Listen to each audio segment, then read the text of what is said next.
Olá, espectador e espectadora. O Bom de Ler não vive só apenas de literatura. De vez em quando, a gente quer também espiar o que outras áreas estão publicando. E a não ficção entra de vez em quando aí no nosso Bom de Ler. A gente já falou sobre o livro a biografia do Lima Barreto, comentei também o livro da Natália Timmerman e agora o livro da Patrícia Campos Melo, Lua de Mel em Kobani. Lua de Mel em Kobani é um desses livros de não ficção que eu li recentemente e que eu acho importante, então, no meio de tanta literatura, né, que eu conheço, gosto, né, é uma leitura familiar para mim, de vez em quando me desafiar um pouco a ler algo que seja de não ficção. E o livro reportagem da Patrícia, Lua de Mel em Kobani, realmente, assim, foi... Eu li super rápido, é um livro curto e você se envolve muito rapidamente com a história do casal, o Raushan, a Raushan e o Barzan. Patrícia, ela tem essa trajetória de ser uma repórter que está acostumada, é muito experiente em cobrir lugares muito difíceis. Ela já cobriu a epidemia do Ebola em Serra Leoa e ela tem um histórico de cobrir essas histórias que envolvem refugiados. O que eu achei fascinante logo no começo do livro, ao conhecer a história, é que a Patrícia saiu para fazer uma outra matéria. Ela vai para a Síria para cobrir a história do Alan Kurdi, o menino sírio que morreu com a família, né, tentando fazer aquela travessia para sair da Síria. Ela, então, vai até lá para conhecer essa família, para entender essa história, esse contexto em que eles estavam. Essa foi a pauta dela. E a história virou outra. Então, isso eu acho muito interessante, né, pensar, e isso está contado no livro também, logo no começo. Ela tinha também um encontro que ela tinha com um fixer. O que é o fixer? Normalmente é um jornalista, um fotógrafo que ele recebe o jornalista estrangeiro e circula com ele durante a reportagem, né? Porque, enfim, são lugares muito complicados para circular e tal. E o fixer da Patrícia, quando ela chegou e estava esperando por ele, teve um contratempo imprevisto, ela teve que chamar um outro fixer para ajudá-la. E é a partir desse contratempo que a história de Lua de Mel, do livro Lua de Mel em Kobani começa.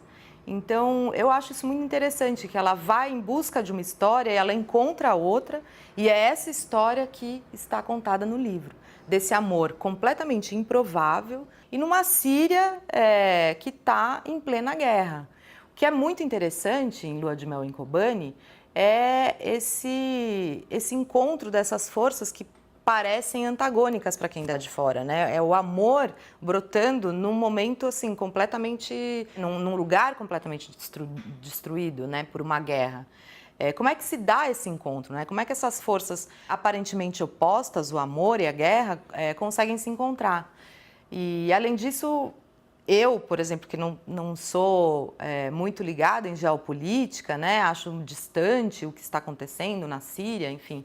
Fiquei muito tocada e aprendi muito com o livro também, porque tem todo esse contexto, né, da Primavera Árabe, você conhece um pouco também sobre os curdos, os sunitas. É um contexto muito complexo de entender, mas que através dessa história de amor, você consegue também compreender melhor o que está acontecendo e até ter uma empatia, né? Você se sente mais próxima desse contexto. Então, eu espero que vocês gostem da entrevista e leiam Lua de Mel em Kobani.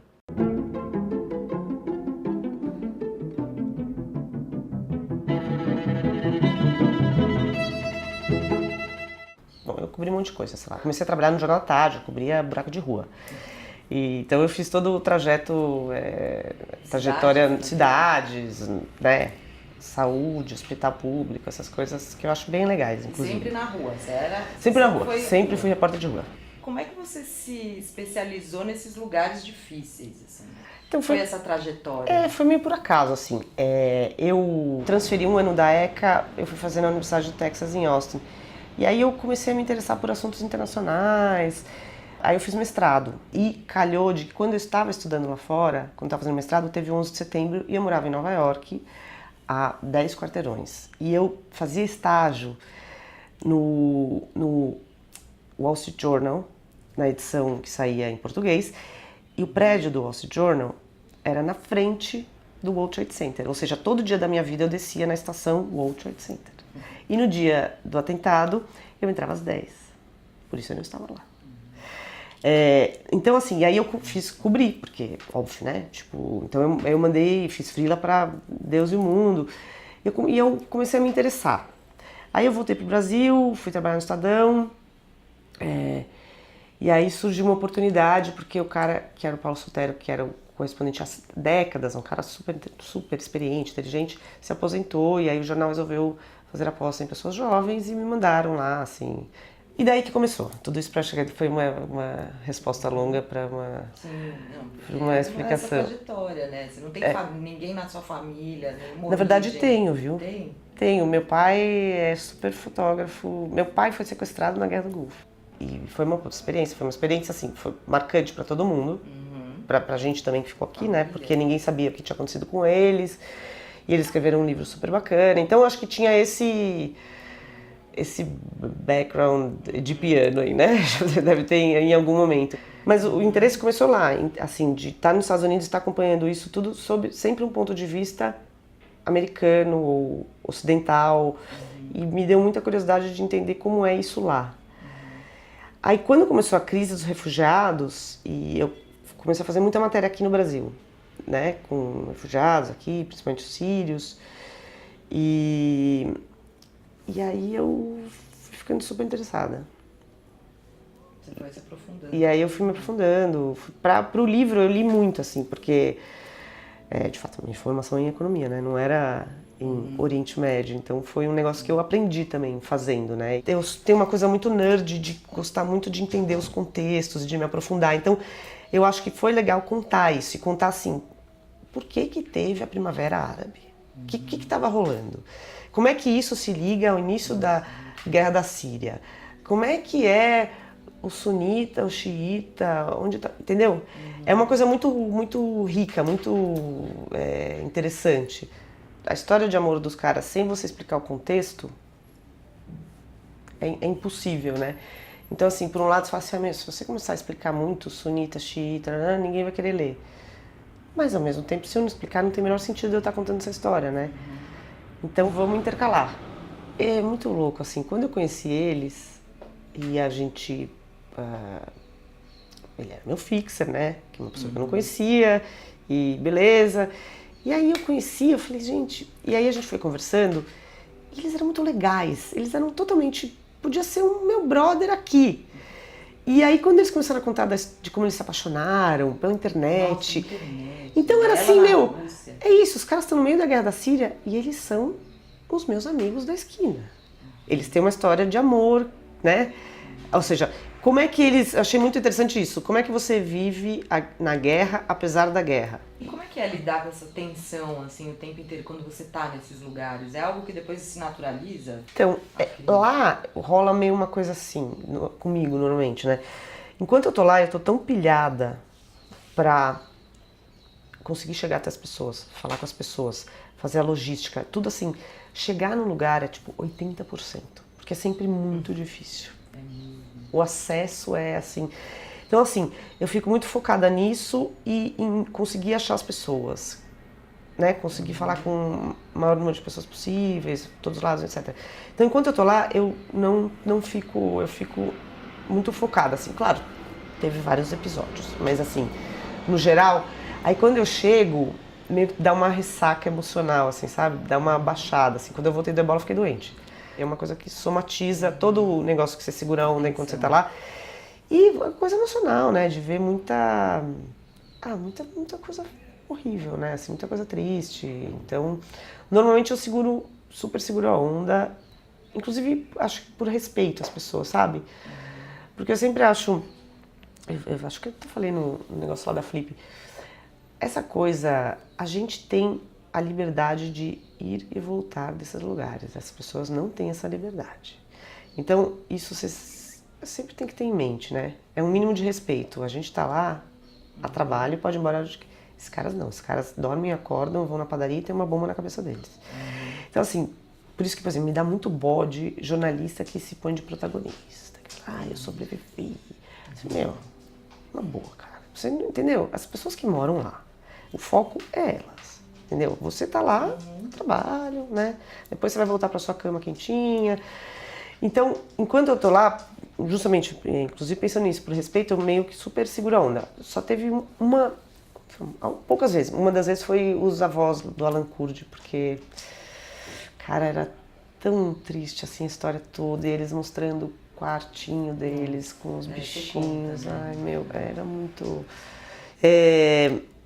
Então não naturaliza. Pra mim não naturaliza. Eu acho importante que não vire uma coisa normal.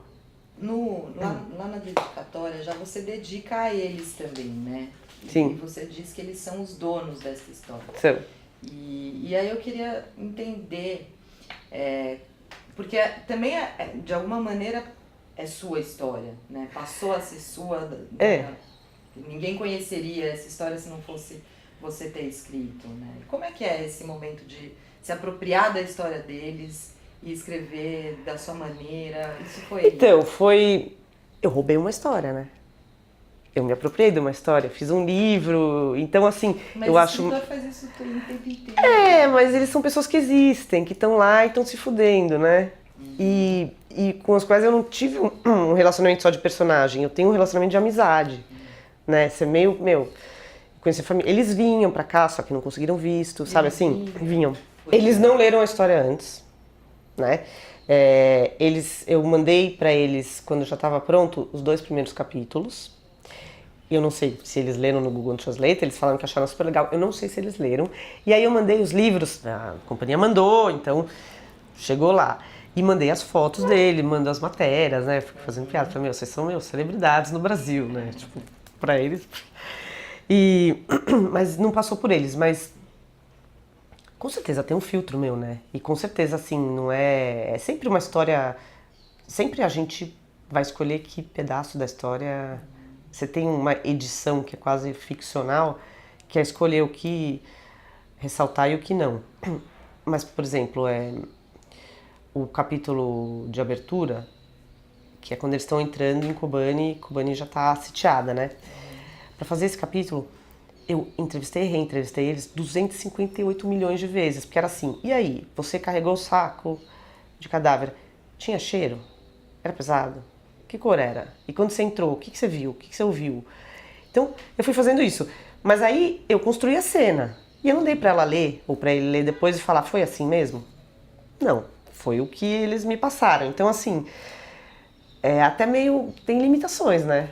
Mas você acha que ele é romanceado? Não tem nada de romanceado.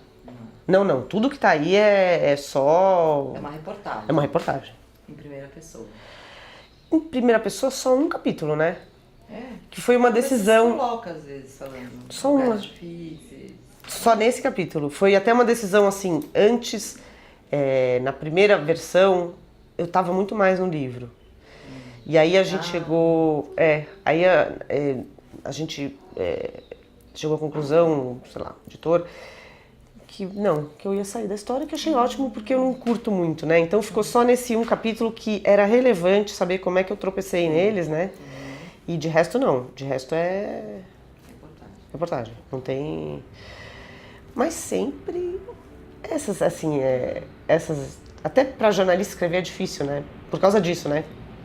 Porque a gente fica muito no fato, declarou, nananã, mas todos esses livros, até livro de política, por exemplo, os livros do Bob Woodward sobre os bastidores do governo Bush, governo Obama. É claro, ele ouviu um monte de gente, mas a versão final ele que tá fazendo, né? Uma vez eu entrevistei pra Folha a Svetlana, e aí, que faz as histórias orais, era sobre o livro de Chernobyl. Eu falei assim, então é totalmente objetivo? Porque você simplesmente transcreve? Eu falei assim, não. O jeito no qual eu transcrevo, o que eu resolvo incluir. Então, assim, nem que fosse história oral, alguma coisa ia ter. Então, assim, eu já perdi muito sono pensando exatamente nisso que você perguntou. Poxa, mas será que eu estou pensando isso? Ou eles? Não tem uma solução isso. Assim, eu vou me basear em todos os fatos que eu confirmei ou que eu ouvi deles, que eles me relataram, e também com o que eles sentiam. Sempre que possível eu tentei perguntar, falar, mas aí o que você sentia nessa hora? Porque senão fica aquela coisa, né, que eu falo, é jornalismo mandinar, né? Que um monte de gente faz, né? Aí o fulano, o George W. Bush pensou naquele momento que Deus... Tipo, oi, você tava na cabeça dele, né? Só que é isso, e fazem isso, né? E é um, assim, é um mega desafio. O livro, eu que trabalhei muito tempo na companhia, a gente percebe que é um outro ritmo, é mais tranquilo, né? Trabalhar com livro do que com jornal, uma coisa diária, quente e tal. E como que foi esse processo de ser algo mais lento? Eu sempre acho que o livro podia ter ficado muito melhor se eu tivesse reescrito ele mais umas 50 vezes. Basicamente, entendeu? Mas você tá satisfeita, né? Não, eu tô porque eu acho que a história é... Basicamente, se fosse qualquer... Sério, sem sacanagem. Qualquer imbecil escrevendo, a história é tão boa, entendeu? Que, tipo, ela se... É uma história muito bacana, né? E mesmo assim, essas coisas... Oi! Você sofre quando escreve, assim? Uma coisa mais longa? Ou dá uma eu tendo a escrever pouco. Eu tendo para a concisão, né? Acho que é um vício de jornalista, né? Mas você escreve rápido?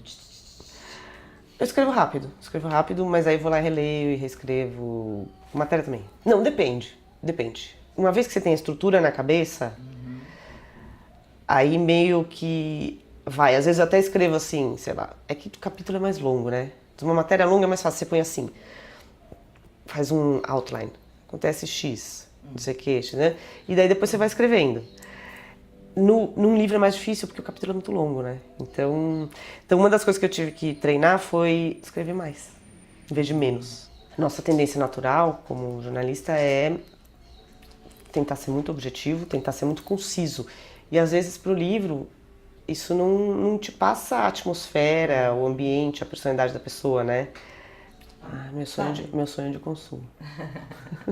Assim, não, as viagens eu gostaria de continuar fazendo, mas assim, ter um pouquinho mais de tempo ia ser...